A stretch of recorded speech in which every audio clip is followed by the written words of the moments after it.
Muy buenas noches. Tenemos hoy la liturgia de la palabra del día martes 18 de junio de la 11ª semana del tiempo ordinario, ciclo B. Vamos entonces a nuestro misal, como siempre. Estamos utilizando el misal de la página de la verdad católica. Muy bien, ya tenemos martes 18.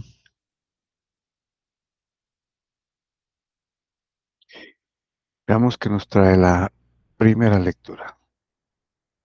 Bueno, continuamos con la historia, ¿no? De el rey Ahab, de Nabot, a quien apedrearon, y del profeta Elías, y Jezabel, ¿no?, la esposa del rey.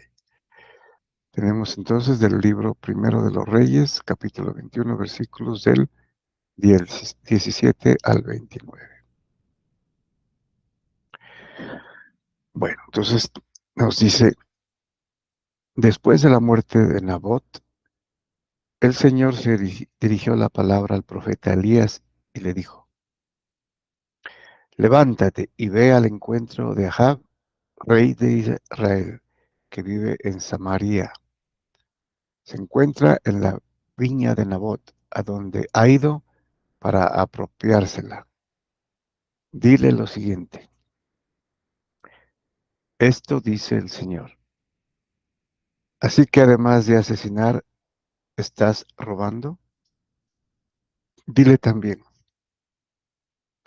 por eso dice el Señor, en el mismo lugar en que los perros han lamido la sangre de Nabot, los perros lamerán también tu propia sangre. Ahab le dijo a Elías: ¿has vuelto a encontrarme, enemigo mío?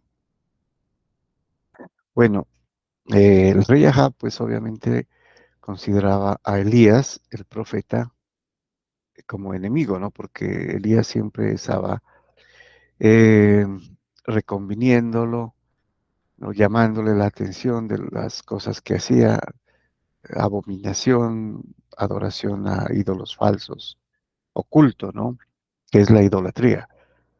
Eh, Ídolos falsos, como en el caso de Baal, ¿no? La esposa del rey, pues obviamente fue la que precisamente lo llevó a cometer esta gran abominación, ¿no?, de volverse a otros dioses como el rey, como el dios Baal, a quien sacrificaban, ¿no? Inclusive eh, gente, ¿no?, niños, sacrificaban a sus propios hijos. Eh, Además de otras cosas, ¿no? Por ejemplo, lo que se sabe de los sacrificios o de las sacerdotes que tenían relaciones, ¿no? O sea, para Baal, considerado como dios de la, digamos que, de la prosperidad, ¿no? Sí, y de la procreación también. Entonces, había hasta prostitución, ¿no?, en el culto.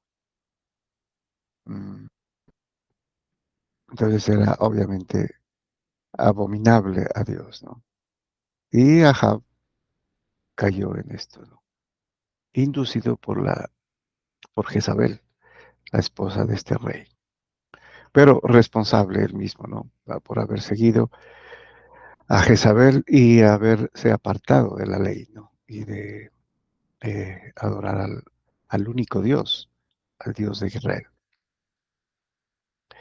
Entonces le respondió Elías: sí, te he vuelto a encontrar, porque te has prestado para hacer el mal ante mis ojos, dice el Señor.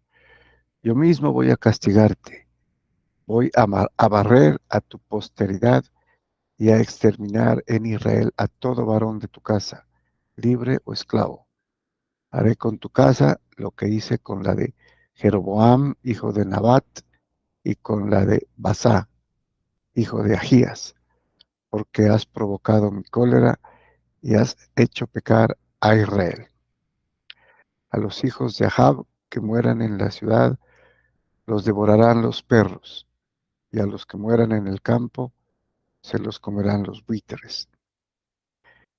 También contra Jezabel ha hablado el Señor y ha dicho, los perros devorarán a Jezabel en el campo de Israel. Y es que en realidad no hubo otro que se prestara a tanto como Ahab para hacer el mal ante los ojos del Señor, instigado por su esposa Jezabel. Su proceder fue abominable, porque adoró a los ídolos que habían hecho los amorreos, a quienes el Señor expulsó del país para dárselo a los hijos de Israel. Cuando Ahab oyó estas palabras, desgarró sus vestiduras, se puso un vestido de sayal y ayunó. Se acostaba con el sayal puesto y andaba cabizbajo. Entonces el Señor le habló al profeta Elías y le dijo, ¿has visto cómo se ha humillado Ahab en mi presencia? Por eso no lo castigaré durante su vida, pero en vida de su hijo castigaré a su casa. Bueno, digamos que se arrepintió, ¿no? En parte, por eso el Señor le perdonó el castigo en vida de él, ¿no?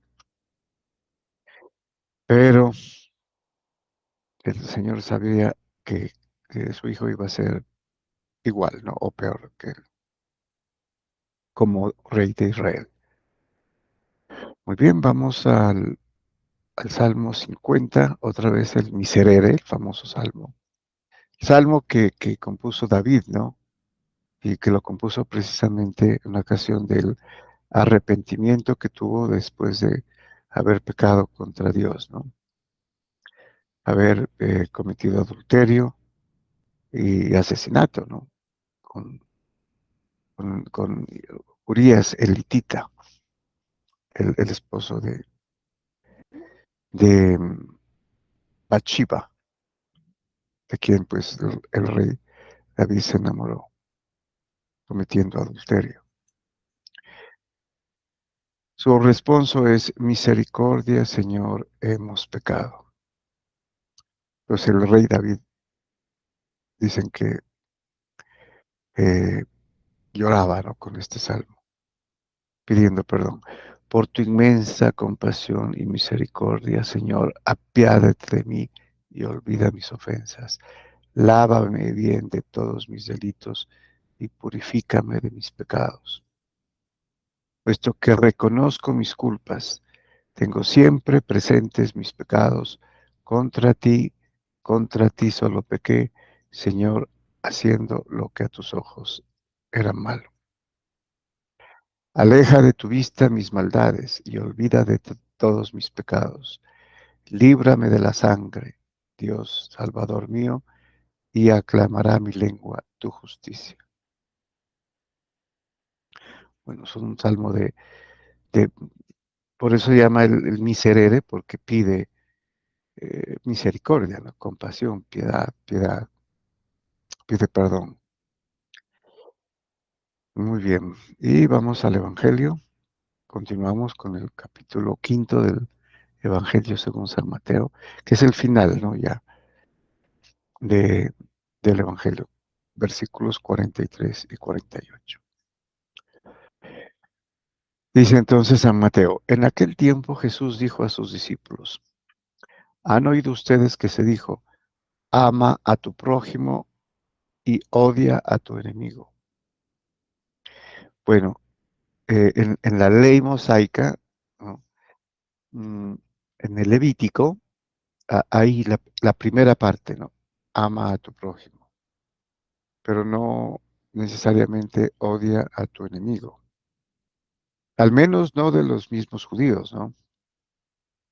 Se podía, se podría extrapolar que el odio a los enemigos era el odio a los que no eran judíos, ¿no?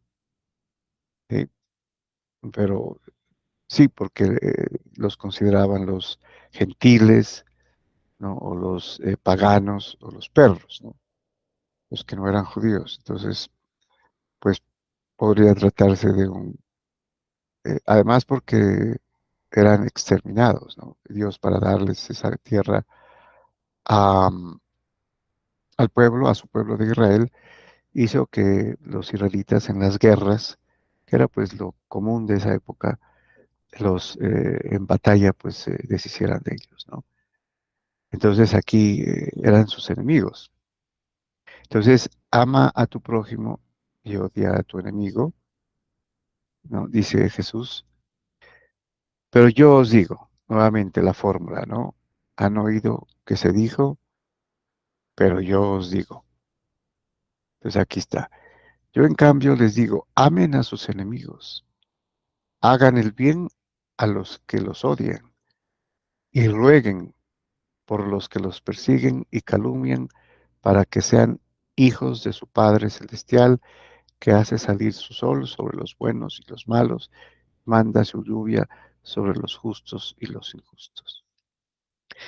Entonces es radical el cambio, ¿no? O sea, 180 grados, digámoslo así, ¿no?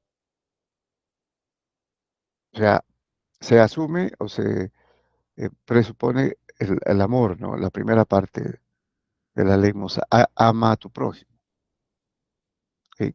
Bueno, pero aquí empieza, amen a sus enemigos. Luego a explicar, ¿no? Y hagan el bien a los que los odian. O sea, devuelvan bien por mal, porque habrá gente que odia, ¿no? Pero él pide que no devuelvan con odio, ¿no? Las relaciones deben hacerse, devolver amor por rencor, podría ser, ¿no? Y rogar, orar, pedir por los que los persigan y calumnian. O en nuestro caso, en nuestro tiempo, pues rogar por la conversión de todos los pecadores, ¿no? Pero igualmente aplica a todo contexto, a todo tiempo, a todo país, a toda situación, ¿no? De rogar, pedir por los que odian, o están haciendo mal, o están en pecado, están eh, perdidos, extraviados, ¿no? Y pone el ejemplo del Padre, ¿no? Para que sean hijos de su Padre Celestial, que es el amor mismo, ¿no? ¿Por qué? Porque hace salir el sol, ¿no? Sobre los buenos y los malos. O sea, no distingue, ¿no? Se benefician del amor de Dios en la naturaleza, por ejemplo, aprovechando el sol, aprovechando las cosechas, ¿no? Lo que hagan, tanto buenos como malos. Y manda la lluvia sobre los justos y los injustos. Entonces, todos por igual. Entonces, tienen el amor del Padre, ¿no? Aunque se trate aquí de una metáfora, pero de esa misma manera, ¿no? Hay que tratar tanto al prójimo como al que no es prójimo o al enemigo, ¿no? Y aquí explica, porque si ustedes aman a los que los aman, ¿qué recompensa merecen? O en otras versiones, ¿qué hacen de bueno? ¿No? Que es el amor natural, el amor que se da inclusive entre los mismos pecadores, dice, ¿no? Entonces, ¿qué hacen de bueno si aman solo a los que los aman? ¿Y qué recompensa merecen? ¿Qué esfuerzo hacen, no? Porque los aman. Entonces, pues es natural amar a los que nos amen, ¿no es cierto? Pero lo extraordinario del nuevo mandato es amar a los que nos odian, nos aborrecen o nos hacen mal, o nos persiguen, nos calumnian o nos desean el mal, ¿no? O a los que no necesariamente nos hagan mal, pero están mal, están perdidos, extraviados, los que están en pecado grave, ¿no? Porque eso mismo hacen los pecadores, ¿no? Entre ellos, se aman, ¿sí? Están en pecado, pero se aman, entonces no hay diferencia. ¿Qué recompensa, qué de bueno hacen, no? Y pone otro ejemplo, dice, y si saludan tan solo a sus hermanos, ¿qué hacen de extraordinario? Bueno, aquí saludar es desear la paz, ¿no? Que el saludo entre los judíos era el la paz esté contigo, o la paz esté con ustedes, que es el Shalom Aleichem, Shalom Aleichem, la paz esté con ustedes. Entonces, ese es el saludo, desear la paz. Entonces, no solamente con los hermanos o los amigos, porque si no, no se hace nada extraordinario, ¿no? Nada bueno, porque si saluda a los que nos van a saludar, entonces asimismo dice, ¿no hacen eso mismo los paganos? Se saludan a ellos, ¿sí? Pero son paganos, eh, no son cristianos, por ejemplo, ¿no? Hay que rogar por ellos y hay que desearles, ¿no?, la salud, o sea, saludarlos. No porque no son cristianos, uno va a decir, a él no los saludo, o a ella, o a ellos, porque no son cristianos, ¿no? O sea, al contrario, hay que saludarlos más y desearles, ¿no? Desearles lo mejor, que crean en el Señor. Ustedes pues sean perfectos como su Padre Celestial es perfecto. Entonces ese es la meta, ¿no? El, el objetivo, ser perfectos, porque como dice anteriormente el Padre, eh, no hace distinción, ¿no? Entre los buenos, malos, entre los justos e injustos, todos aprovechan por igual de la creación, ¿verdad? A pesar de que ellos no crean, o rechacen, o odien a Dios, o renieguen. Por eso, con mayor razón, hay que orar, pedir, desear la paz, pedir por su conversión, que es lo que quiere el Padre Celestial, que Él es perfecto, entonces hay que ser perfecto, que ese es obviamente es un reto inalcanzable, pero al menos nos da ese referente, ¿no?, de la perfección del Padre. Hay que acercarnos a esa perfección. Muy bien, muchas gracias y bendiciones.